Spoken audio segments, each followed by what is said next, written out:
que hemos estado discutiendo. Para los hermanos que tienen el libro, estoy en la página 26 abajo. 26 abajo. Comenzamos la semana pasada a estudiar el cómo podemos evangelizar.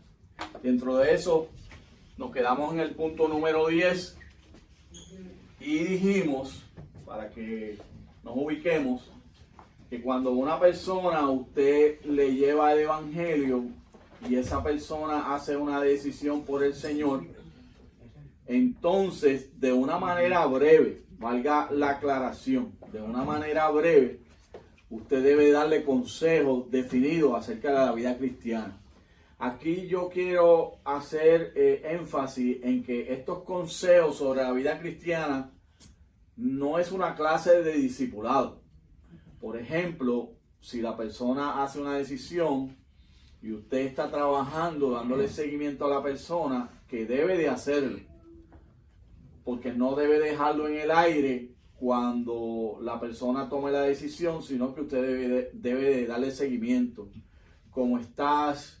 Debes de congregarte en el templo, etcétera, etcétera. Pero el punto que quiero hacer énfasis es que usted debe de darle consejos breves, no una clase de discipulado, porque entonces recuerden que es un niño recién nacido y hay que darle leche. Si usted le enseña demasiado y muy complejo, lo va a confundir en vez de ayudarlo. Deje que en la iglesia local entonces se le ayude a través de una clase de discipulado formal. Pero no empecé a eso. Las preguntas que esta persona pueda tener, usted debe de atenderlas y ayudarle. ¿Ok? ¿Estamos claros en eso? Entonces, bajo ese tema, dar consejos definidos al nuevo convertido de cómo vivir la vida cristiana, hay ciertos elementos que usted debe de tocar. Número 1, ¿qué es la confesión de Cristo ante los hombres? Y decíamos la semana pasada que cuando nosotros, incluyéndome a mí, aceptamos a Jesús independientemente del lugar o la circunstancia, en mi caso yo acepto a Jesús en una sala de emergencia, usted puede haber aceptado en el templo, independientemente del lugar donde fue, usted no entiende completamente lo que pasó en su vida. Usted sabe, como mencionaba la semana pasada, que usted siente un cambio. Usted siente que una carga se fue de usted.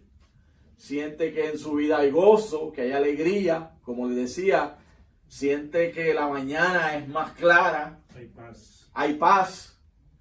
¿Ve? Todas esas cosas usted las siente. Pero poder explicar el nuevo nacimiento, la nueva criatura, de acuerdo a 2 Corintios 5:17, usted no va a ser capaz de hacerlo todavía. Y por lo tanto, usted como evangelista personal, recuerde que todos estos consejos son para nosotros cuando estamos realizando la labor de evangelista personal, que vuelvo y recalco que es un estilo de vida, no es una temporada. Entonces, usted debe explicarle qué es la confesión de Cristo ante los hombres. Confesaste que Jesús es el Salvador del mundo, que Él perdonó tus pecados, que te lavó con su sangre y que eres una nueva criatura. Naciste de nuevo espiritualmente. Y en ese caso, pues usted puede aplicar tal vez el verso que se encuentra en el Evangelio de Juan, cuando Jesús le dice a Nicodemo, tienes que nacer de nuevo. ¿Ok? Así que usted tiene que explicarle qué es la confesión de Cristo ante los hombres. Número 2, el bautismo en agua. Pero vuelvo y enfatizo, no es que usted le va a enseñar la doctrina, que la palabra doctrina lo que quiere decir es enseñanza, valga la redundancia, sino que usted le va a dar unos elementos clave como nuevo nacido en Cristo. La Biblia dice que cuando confesamos a Jesús como Salvador, siempre y cuando uno pueda, uno debe bautizarse en agua. Y el bautismo en agua es una representación ante los hombres que eres nueva criatura. Y con eso que usted le diga es suficiente para estimular a la persona para que busque el bautismo en agua. No es que usted le va a enseñar toda la doctrina del bautismo en agua. Número 2, el bautismo en el Espíritu Santo, para que esa persona tenga una búsqueda más profunda del Señor y pueda buscar la llenura del Espíritu Santo. Y una vez más, usted tiene que tener cuidado los puntos que tocan, que no sean demasiado de profundos. Formar parte de la iglesia, esto es fundamental. Si usted no le explica sobre las demás cosas y le explica sobre esto, con eso es suficiente, porque los demás elementos poco a poco se le enseñan en la iglesia local. Recuerdan que el propósito de nosotros congregarnos como iglesia local es para ser edificados, además de la adoración. Es para ser edificados por los maestros, por las personas que Dios ha llamado para enseñar, para que la persona vaya madurando. De manera que es importante. Yo diría que uno de los puntos más importantes de la nueva criatura que deciden cuánto pueda perseverar la persona o no, es que forme parte de una iglesia local. Si la persona empieza a formar parte de una iglesia local, tiene unas grandes probabilidades de que comience a crecer y que persevere en el Señor. Pero si no lo hace, le va a ser imposible poder permanecer en el Señor. ¿Qué más debe hacer? Importante, la lectura bíblica diaria. Debes de leer la Biblia. Si la persona no tiene una Biblia, regálele una Biblia. Y si la persona, como estamos en un mundo tan tecnológico, tan electrónico, tiene un teléfono inteligente, ayúdelo a bajar una versión de la Biblia que tiene 10, 12 versiones. Tiene Dios habla hoy, Reina Valera del 60 actualizada, nueva traducción actual, etcétera, etcétera, etcétera. Y esa persona puede leer desde su tableta o desde su teléfono inteligente la Biblia, pero sea donde sea, que lo haga diariamente. Y usted puede darle unas instrucciones elementales de cómo leer la Biblia. ¿Qué más? Responsabilidades financieras bíblicas, una vez más, sin ir demasiado de profundo, sin obligar a la persona a hablar sobre la bendición que es el ofrendar para el Señor, el cumplir con otras obligaciones financieras que habla la Biblia, para que la persona vaya entendiendo el por qué la iglesia hace unas cosas. Porque como les mencionaba anteriormente, nosotros a veces damos por sentado todo lo que hacemos y todo lo que hablamos, que todo el mundo lo entiende. Pero no siempre es así. El nuevo creyente va a tener muchas dudas y mientras estamos enseñando y mientras estamos predicando o mientras estamos congregándonos en nuestro culto dominical, hay un montón de cosas que esa persona se va a preguntar. Y entonces nosotros, es nuestro deber poco a poco ir llevando a ese nuevo convertido. ¿Está bien? ¿Preguntas hasta ahí? Muy bien. Pues estamos entendiendo todo o no estamos entendiendo nada. Yo siempre digo cuando no hay muchas preguntas. Vamos entonces al punto número 11. Si la persona no acepta al Señor, siga orando por ella. Nosotros no convertimos a nadie. La Biblia dice, yo planté, dijo Pablo, Apolo regó, pero el crecimiento lo da ¿quién? Lo da Dios. Y no siempre va a haber una decisión por Jesús. Nuestro deber es proclamar, anunciar, predicar, evangelizar. Pero el resto del trabajo lo hace el Señor. Porque recuerden que esto es una lucha espiritual donde se cumple la parábola del sembrador. Donde la semilla puede que caiga a la orilla del camino y no crezca. O caiga entre espinos y los espinos la ahoguen. ¿Ven?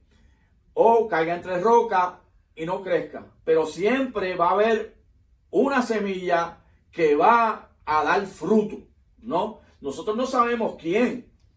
Nosotros no sabemos quién. Nuestro deber es anunciar. Pero si la persona no toma una decisión por el Señor, mire, sigue orando por esa persona. ¿Cuántos testimonios no hemos escuchado en la iglesia de personas que han estado orando por otras persona, vecino, un compañero de trabajo, y han pasado años. Y usted ha ido trabajando y va trabajando en esa persona y el evangelio va haciendo su mella y de pronto, el día menos pensado, esa persona acepta a Jesús. Siguiente. Se puede utilizar la literatura o medios electrónicos apropiados para evangelizar a la persona. Esta es la pregunta que hizo Eligio, ¿no? Sí. La semana pasada, que si era prudente o era sabio o era indicado utilizar la literatura.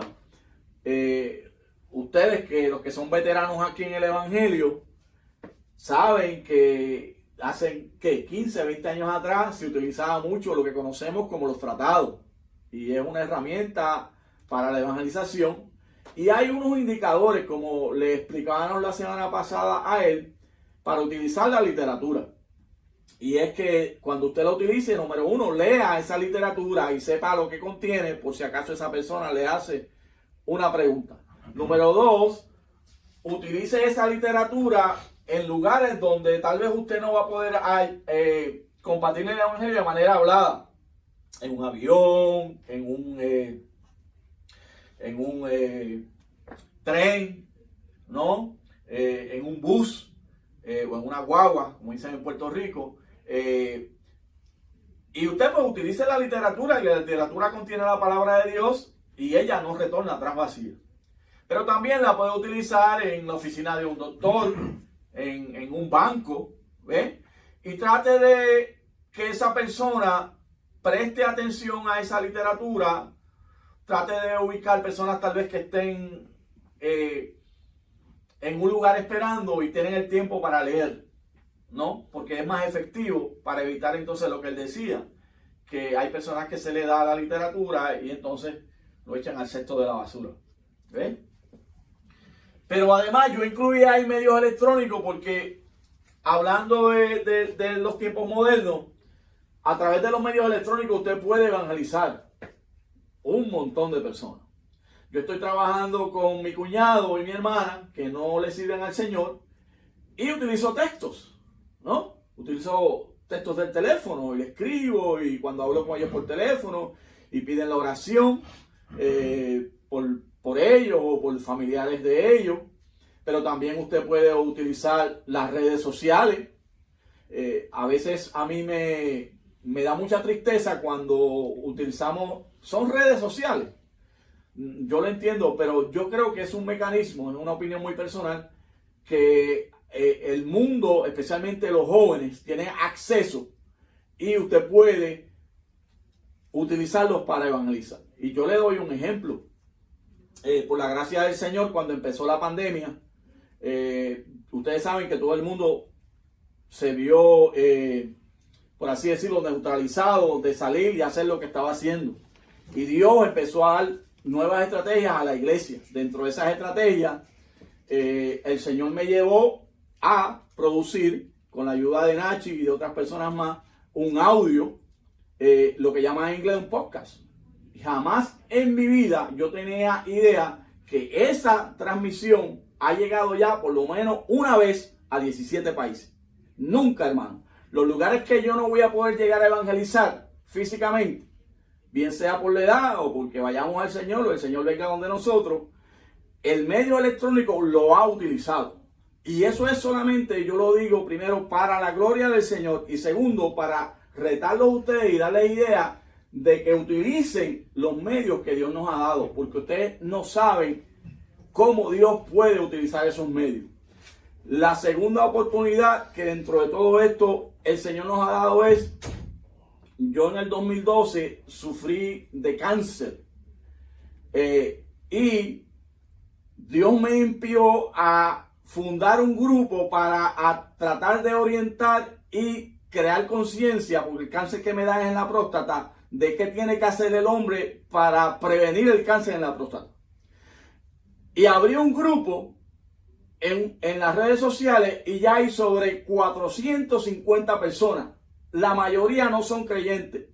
Y a mí me duele el alma porque las solicitudes de ingreso son al grupo: mi papá tiene cáncer, yo tengo cáncer, mi tío tiene cáncer, fulano tiene cáncer. Todas esas personas que están ahí, de una manera u otra, han sido expuestos al evangelio para que ellos entiendan que aunque el Señor Jesús no sane el cáncer, si ellos pueden encontrar la salvación de su alma, eso es más que suficiente para ellos tener una relación con el Señor.